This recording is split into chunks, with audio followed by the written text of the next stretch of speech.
How much do you think you know about housing matters in BC? For example, what if you're spending more than 30% of your income on housing? According to the 2011 DHI, you're in what's called core housing need. Many of us aged 18 to 27 fall into this category, because along with core need, there's also the deep core, which is when you spend more than half your income on housing. So what does this mean? It means we don't have enough money for food, tuition, medical care, or clothing. The majority of us in the housing core need end up renting. In fact, half the people in Vancouver are renters, and in some neighborhoods, 80% rent their homes.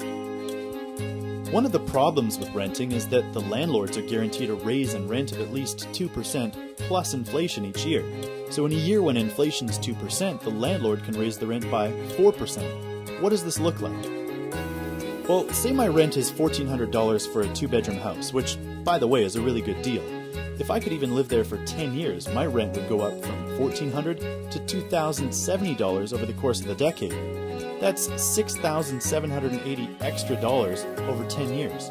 But if you get evicted, the landlord can get way more than 4%. They can get as much as the market will bear.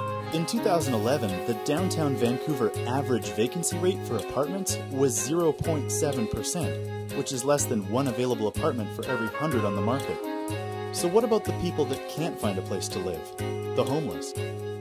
In 2004, 29% of all homeless people in Vancouver were 24 and younger.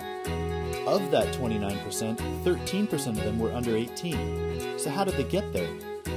Most would say drug addiction, but that only plays a small part of the why. Drug addiction and mental illnesses are only responsible for 13% of all homelessness. However, housing issues like people not being able to afford rent, houses no longer being livable, plus people in between moves and those who've been evicted, altogether that adds up to 65% of all homeless people. Governments would say social housing is the answer, but only a small number of these people are being helped. Social housing is housing developed and managed by government agencies and nonprofit groups for low-income residents. Because the federal government pulled out of funding this kind of housing in 1993, it's been left to provincial governments to provide funding for these units, and the lineups are extremely long.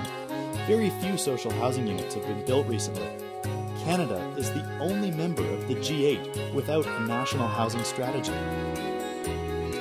In Canada, according to the DHI, the average amount you're supposed to spend on your house is 3 times your annual income. It's considered severely unaffordable when the amount is over 5 times your annual income. In Vancouver, you're looking at 10 times your yearly salary to buy a house. Vancouver's average list price for a home hovered close to $1 million.